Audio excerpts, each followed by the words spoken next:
In this video, we're going to talk about something that everyone loves, and that is approval rates. What is the approval rate for an NIW? What is the approval rate for an EB1A? We're going to see real data for fiscal year 2023. Let's get into the topic.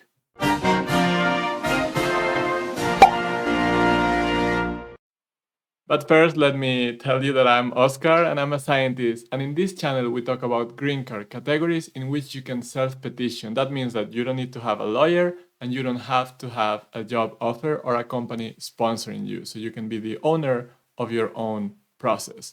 So let's get into today's topic. Like I said, approval rates.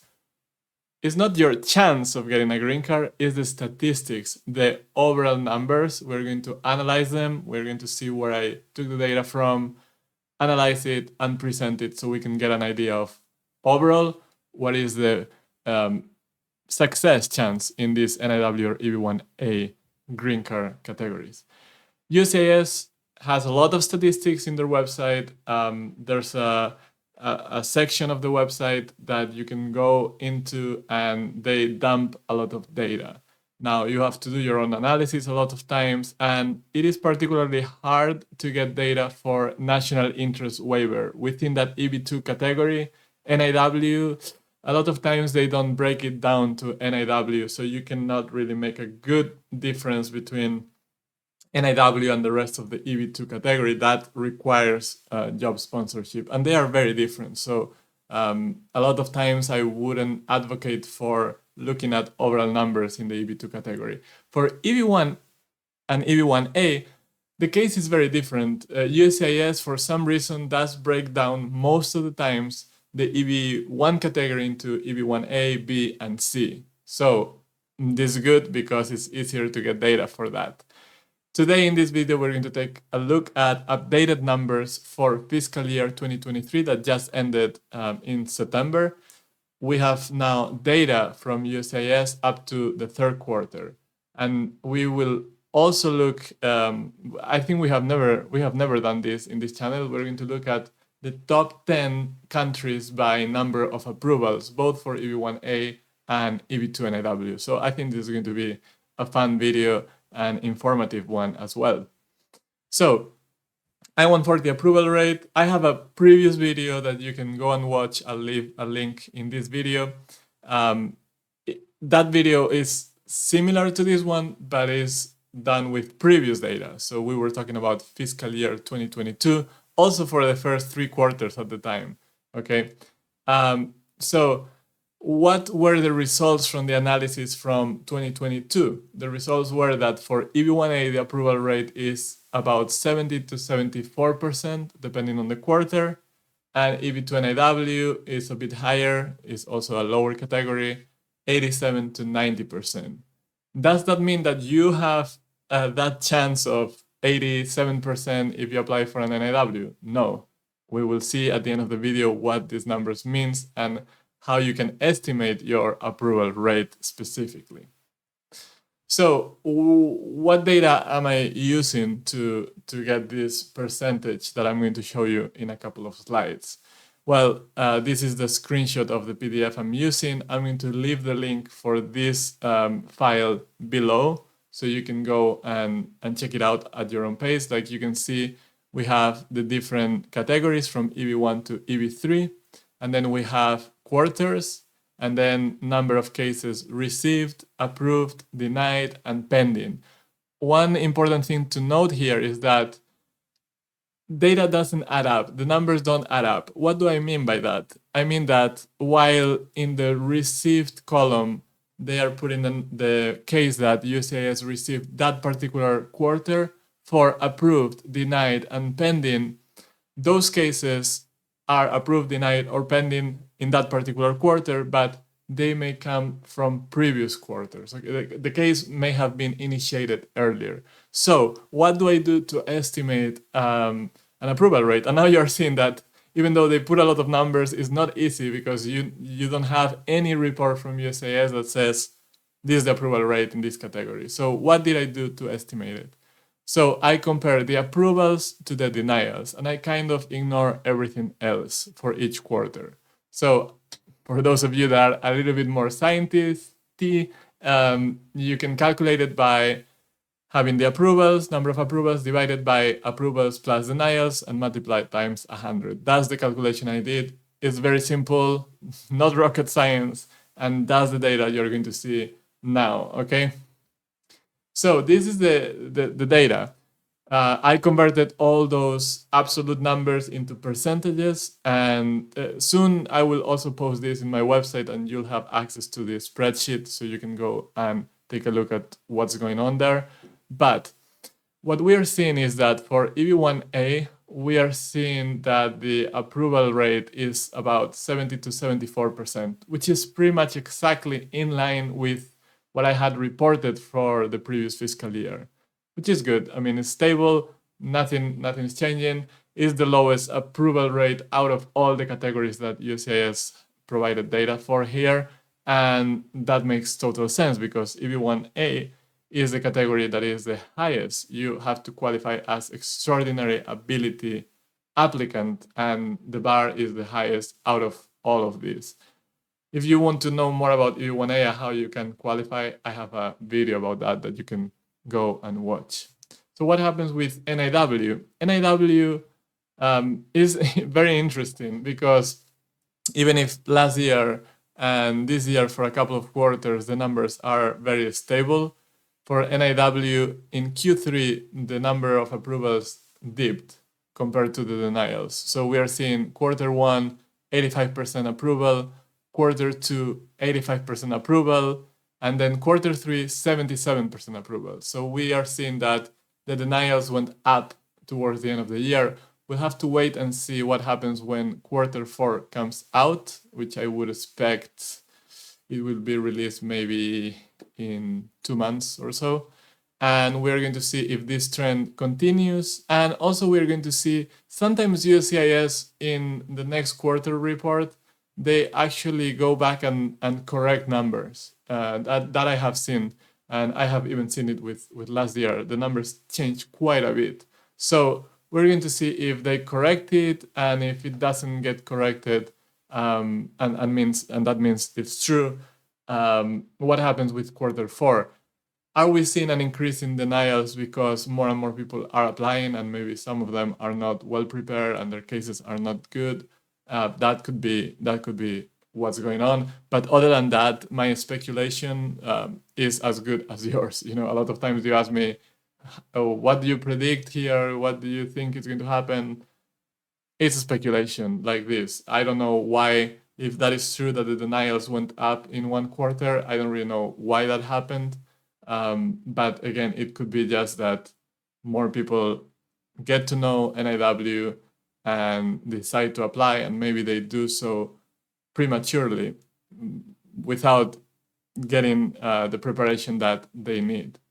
Okay, so in a bit, we're going to see what happens for different countries, what is the top 10 in each quarter for each category in terms of country of origin of the applicants. But now that we're talking about the quality of the petition, having a good case or not, I think it's good to remember that the numbers that we are seeing on the screen are not your probability of success. You know, when we talk about EB1 has 70, 74% chance of approval, it's not really your chance of approval.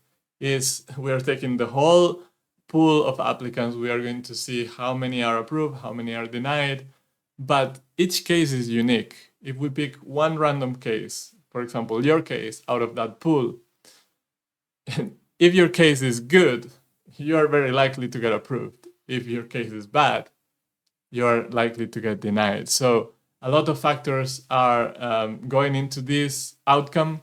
Number one is your profile. Are you really an expert in your field? Are you an extraordinary or exceptional ability person? If you are applying for NIW, proposed endeavor, what are you proposing? What is your project for your work in the US? Is it of national importance? How well can you argue that? If you're talking about EB1A, other than your extraordinary abilities, is can you prove that you are going to continue working in that field of endeavor? Is the officer going to agree with all your arguments? where you explain that you are such a reputable member of your field. And then the quality of your petition package, everything we are talking about. How good are your arguments? Can you make can you have that officer convinced? And you do that through the evidence, through the language that you use, through the structure of your cover letter, through your recommendation letters, your professional plan. So a lot of things that go into play. And then last but not least is factors that you cannot control, like who is going to review your case.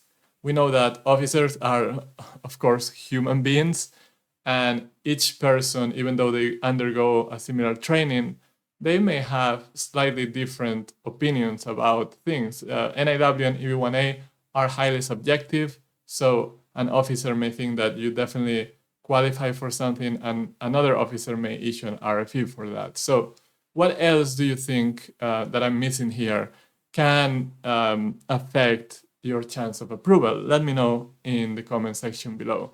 Now that we were talking about the quality of your petition package, I want to have a little pause here, and we'll continue later with the top 10 of countries, but I want to direct you to my websites so you can get the best resources, so you can craft the best position possible for your profile. So if you are interested in EB1, eb1greencard.info, for EB2 NIW, eb2niw.info, and I have a lot of information right there, but the number one resource that I really encourage you to check out and sign up for is my online course. And here we are seeing the course curriculum for EB2 NIW course. I have a similar one for EB1. I have 9 modules where I'll tell you everything, every step you need to know about for this process. And in each module, you'll have different lectures, video lectures. In EB2 NIW, they are in Spanish and English. EB1, I have it in English. And you learn how to put together your case with recommendation letters, professional plan, and you name it. I mean, everything that you have to know, is right there. And here I have a couple of opinions from people that recently gave a review. Juan, for example, says, excellent, 5 stars. I like the easy way to go through the course. And that's for the EB2 NIW. Pete, for EB1A, says, very good cost to benefit ratio. Enjoying the course. I hope to put pen to paper soon. I'm experienced pilot instructor with BSc and MBA. And that's the other thing. Doesn't matter what's your background. This is an aseptic course where you are going to see my own petition and you're going to get access to it, but the course is for everyone. You only need to have the time and the effort that you can put into this so you can get the most out of this course to put in your successful petition for a green card. Okay, so let's finish this video now with the top 10 of countries. So for EB1A during fiscal year 2023, we see that for quarter one, well, basically for all quarters, China and India were on the top 2 all the time. That is not surprising news. They are always like the 2 countries that are more backlogged, and here is the reason, because there's a lot of applicants. And then we have Brazil, which is 3rd in 1st and 2nd quarter, and 4th, very close to Russia in the 3rd quarter. But really, if you pay attention to the rest of the list, we have always UK, Venezuela, Canada, Colombia, and South Korea and Iran right there in different positions of the table, but really it's pretty much the same countries. This is very stable. The same countries are repeating and repeating one after the other with slight changes depending on the quarter. What happens with EB2 NIW? For EB2 NIW, there's a little bit more variability. There's less Indian applicants and there's less Chinese applicants, and the reason is probably the huge backlogs that these countries suffer from. Okay, but still, it's surprising to see India, for example, in the 1st quarter is number 3, in the 2nd quarter is number 1, in the 3rd quarter is number 3 again, so it's always quite on top of the top 10. And then other countries are Iran, South Korea is pretty high up as well. Bangladesh, Pakistan, Venezuela, Colombia, Spanish-speaking countries. Taiwan, surprisingly, is showing up in the 3 tables here. Nigeria is pretty high also. So you see that even though we go from one quarter to the other, the situation is similar for all quarters. One thing that I notice here is Iran appears very high up in first and third quarter, but is not in the top 10 for the second quarter. So there's some differences, but overall, everything follows a similar trend. And remember that we are talking about approvals, not just cases submitted. I could have done this just by case received, but I decided to do it based on approvals because I think it's more relevant. Who gets approved at the end of the day is what matters. Unfortunately, I cannot do a percentage approval per country because this document that I'm taking data from doesn't break it down to approvals and denials. So I cannot do that ratio that I was using for the other table that I showed earlier. Okay, so what do you think? Are you surprised by these top 10 in different quarters? Are you surprised by the overall percentage rate of approval, rate of denial for EB2 NIW or EB1A? Let me know in the comments below. I love to hear your thoughts and opinions. And thank you as usual for being here one more week. I'll hope to see you in my online course, in my websites, and until the next video, I wish you very good luck in your green card journeys.